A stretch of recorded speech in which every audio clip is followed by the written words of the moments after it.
Salut motard, c'est Pev pour motoblues.com. Aujourd'hui, je vais plutôt m'adresser aux plus urbains d'entre nous. Et qui de mieux que Revit et c'est à Williamsburg pour s'imposer dans ce domaine.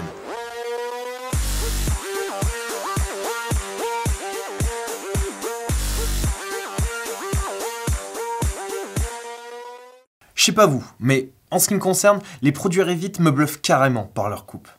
En dehors de la qualité unanimement reconnue de leurs produits, s'entend.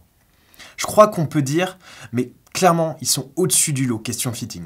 C'est en tout cas une qualité que la veste Williamsburg peut clairement revendiquer. Taillée pour les trajets urbains et périurbains, cette veste se montrera sous son meilleur jour quand il s'agira de vous emmener au boulot sans vous faire ressembler à un pilote de GP.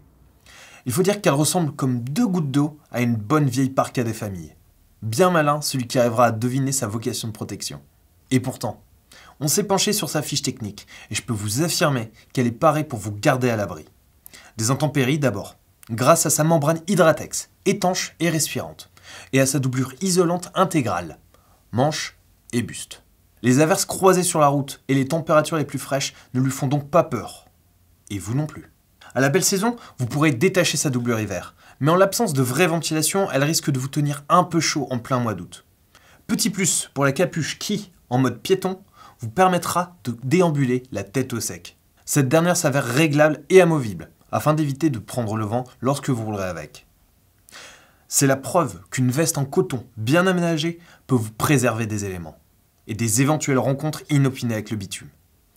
Invisible sous le textile extérieur, la Revit Williamsburg embarque des coques ultra fines, si soft de niveau 1, aux épaules et aux coudes. Leur gros atout, c'est leur étonnante souplesse, qui les rend quasi imperceptibles pour le porteur. Ne vous reste plus qu'à opter pour la dorsale, puisqu'elle n'est pas livrée de série. La question qui revient souvent, le textile synthétique, seule option avec le cuir pour être correctement protégé? La preuve que non, en la personne de cette veste, fabriquée en coton, ou plutôt en polycoton, qui est une association de coton et de polyester. Son principal atout, c'est le rendu visuel qui est beaucoup moins typé moto. L'association des deux matériaux, avec l'aide d'un tramage et de traitements spécifiques, permet de bénéficier d'une résistance tout à fait satisfaisante à l'abrasion et au déchirement. En tout cas, aux vitesses du périphérique. Que nous reste-t-il à aborder? La présence de nombreuses poches qui jouent autant un rôle esthétique que pratique. Poche poitrine cargo, intérieur, Napoléon, dissimulé. Mémorisez bien où vous rangez vos affaires, sous peine de les perdre. Et si vous trouvez le logo épaule trop présent, vous pouvez le retirer. Il tient par velcro. La Williamsburg, c'est le bon plan pour les citadins épris de sobriété.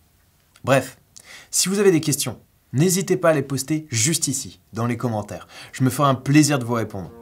En attendant la prochaine vidéo Motoblues, bonne balade et gaz!